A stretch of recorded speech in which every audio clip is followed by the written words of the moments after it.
Assalamualaikum koi lover, selamat pagi, salam sejahtera, salam kocah ya. Bagaimana kabarnya? Sehat?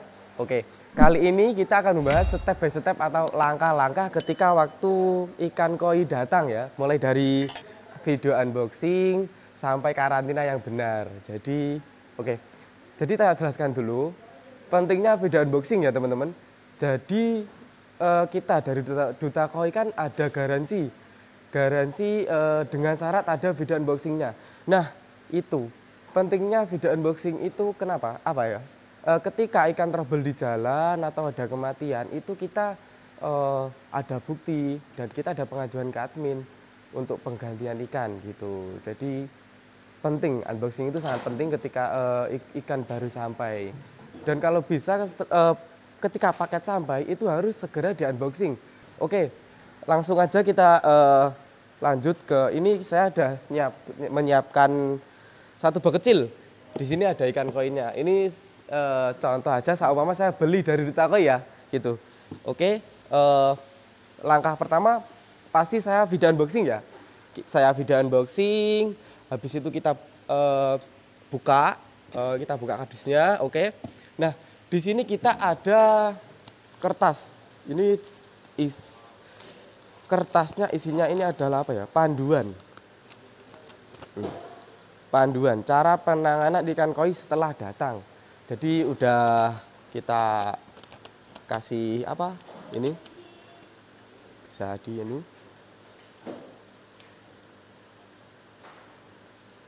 Nah, ini bagi pemula-pemula koi ini juga bisa dapat dijadikan referensi.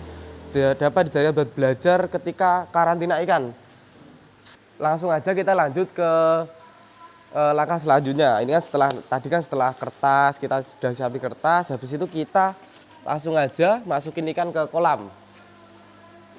Oke, kita cek dulu ini benar-benar kalau ikan udah benar-benar sehat, udah nggak stres atau aman waktu perjalanan, kita langsung aja ke kolam.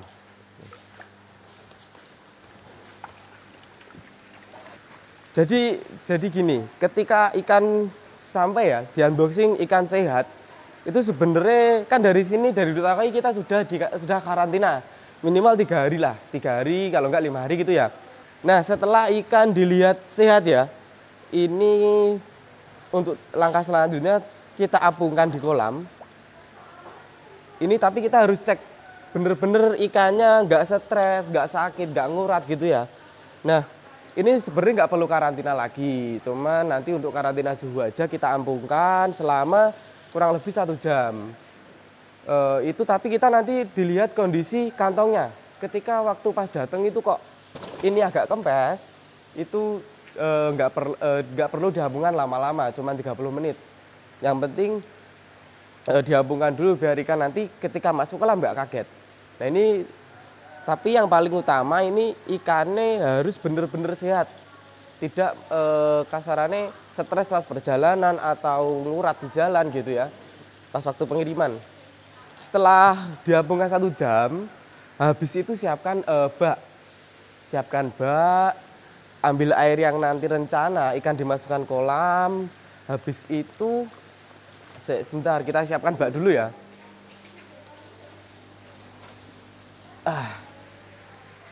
Oke, kita siapkan bak dulu. Nah, airnya itu ngambil dari air kolam. Bentar. Ini kita cuci dulu.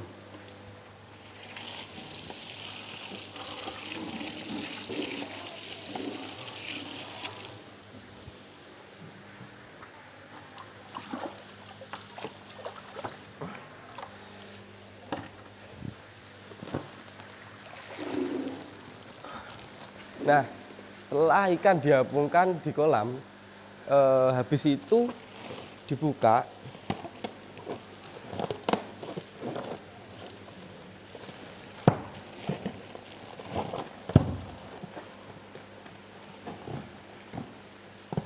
Agak sulit nih.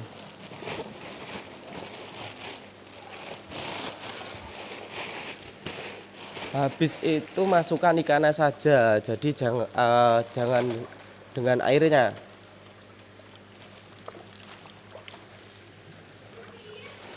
Nah, jadi airnya kita buang saja. Oke, ini kan air yang dari kolam yang rencana nanti dimasukkan gitu, yang tadi diapungkan di kolam. Tujuannya biar dia nggak kaget pas waktu masuk kolam gitu. Biar dia nggak kaget, dan untuk kan memang kalau ikan baru kan harus beradaptasi dulu ya. Jadi biar nggak kaget langsung masuk kolam gitu. Nah, nah setelah ditaruh bak, ini kisaran ya 30 menit sampai 1 jaman juga. Dikasih tutup, jangan lupa, soalnya kalau di ember kayak gini ini pasti loncat. Dan jangan lupa dikasih aerator juga ya, dikasih aerator. Tapi di sini nggak ada aerator, ini cuma ini kita praktekkan aja. Harus ada aerator. Nah, selama kurang lebih 1 jaman lah. Habis itu ikannya langsung dimasukkan kolam, nggak apa-apa. Tapi tetap dipuasakan selama 5 hari. Buat apa ya? Kan pasti ikan yang lama-lama ini kan sebelumnya udah dikasih makan. Nah, ini nanti biar amonianya nggak terlalu meningkat gitu, biar ikan itu cepat beradaptasi gitu. Nah, jadi seperti itu. Ketika ikan memang nggak kenapa-kenapa, terus kayak di perjalanan dia sehat, nggak ngurat, nggak stres, dari laser udah di karantina, jadi sampai tujuan mungkin cuman karantina suhu aja, biar ikannya nggak kaget waktu masuk kolam utama gitu.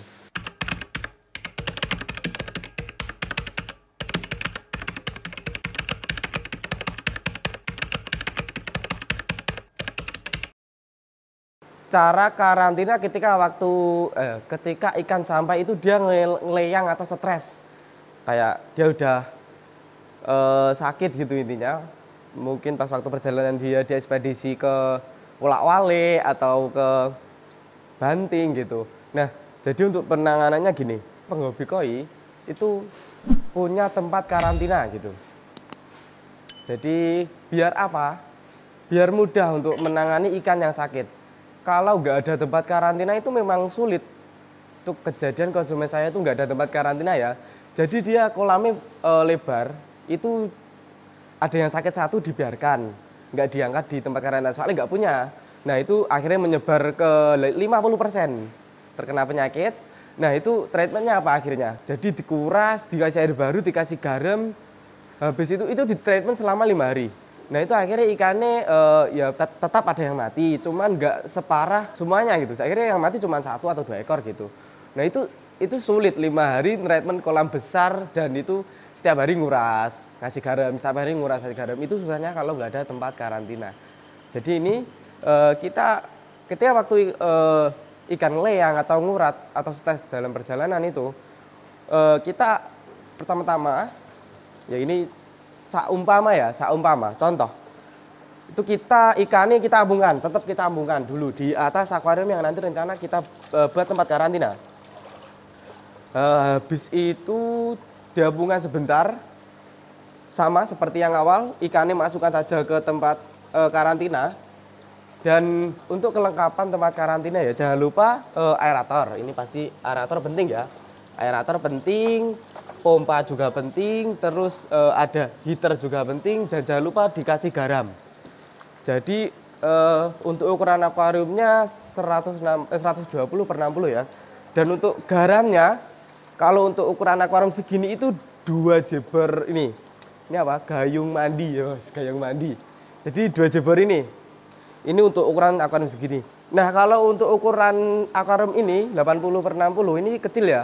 Beda kalau yang ini kan besar tadi. Ini garamnya cukup 1 gayung aja. Jadi nggak perlu banyak-banyak, cukup 1 gayung aja.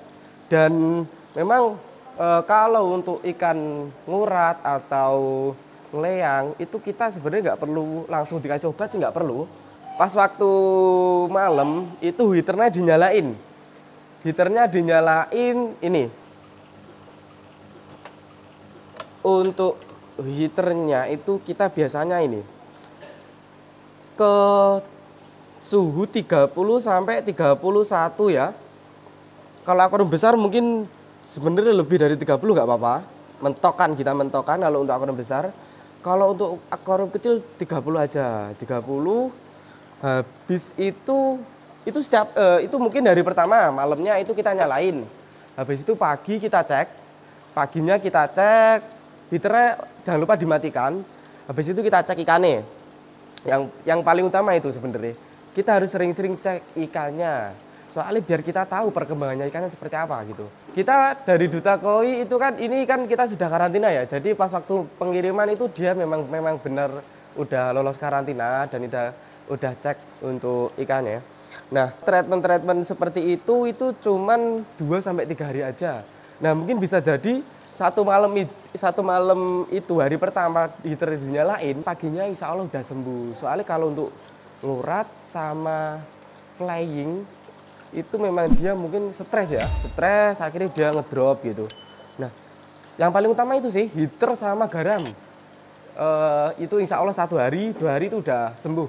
Jadi kita nggak perlu pakai obat apa-apa. Beda lagi kalau dia kayak sakit apa itu luka, terus dia kayak aeromonas. Nah itu baru kita pakai obat gitu.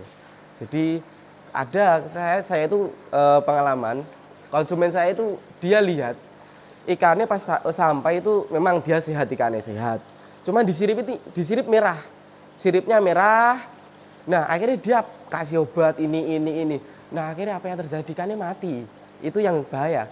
Jadi kalau itu memang wajar sirip merah waktu perjalanan, mungkin dia di jalan ada hentakan atau ada apa ya? Kayak goncangan. Nah, otomatis kan ikan juga lelah di dalam kantong itu.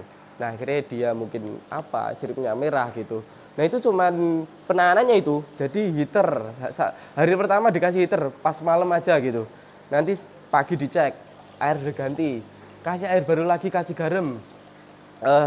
Kalau memang ikan dia belum sembuh, itu malamnya kasih heater lagi nggak apa-apa. Dengan suhu sama ya. Terus paginya lagi dicek, insya Allah itu 1 sampai 3 hari aja dia udah sembuh. Nah, ini kalau dari kita untuk chambernya itu kita pakai ini tiga ini ya. Mulai dari ini jaring nelayan, kapas sama busa ini. Oke, jadi kurang lebih seperti itu. Soalnya gini, dari kita itu kan ikan udah dikarantina ya. Ini lihat, ini kita karantina semua ini kan. Masih dikarantina, jadi kirim itu ikan dari sana karantinanya itu menyesuaikan gitu. Mungkin kalau ikan nggak kenapa-kenapa itu sebenarnya nggak perlu dikarantina lagi, cuman dikarantina suhu. Tapi sulitnya kalau nggak ada tempat karantina ya itu, ketika ada ikan sakit di kolam, itu kan sebenarnya kalau udah sakit harus segera disisihkan ya. Kalau nggak disisihkan ya akhirnya nular nek kancane ya toh. Nah itu berabe bahasane. Mati kabeh nek Pak ya. Intine ngoten, ketika ada kalau ada tempat karantina itu lebih mudah. Ya minimal ukuran-ukuran kecil, akuarium segini gitu nggak apa-apa. Yang penting ada tempat karantina gitu. Soalnya penting.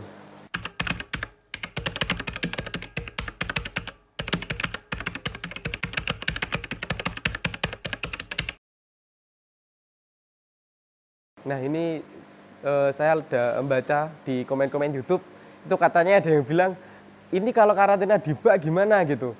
Wah ini darurat ini, fatal, kok fatal, ya nggak fatal sih. Nah jadi gini, kalau memang bener-bener nggak ada tempat karantina, kita bisa pakai bak ini ya. Ini ada bak besar sama bak kecil. Ini mengondisikan nanti jenengan punya bak ukuran berapa gitu. Tapi sebenarnya kalau untuk karantina di bak itu sangat sensitif, rawan kematian ikan. Maksudnya ngoten lho, bahaya karantina di bak. Tapi bisa sebenarnya. Itu pengalaman konsumen saya itu tak arahkan, dia bener-bener nggak ada tempat karantina, dan ini mohon maaf, dia itu ke tetangga minjem ada yang punya akuarium apa enggak, itu nggak ada. Akhirnya terpaksa kita pakai bak. Itu saya treatment gini.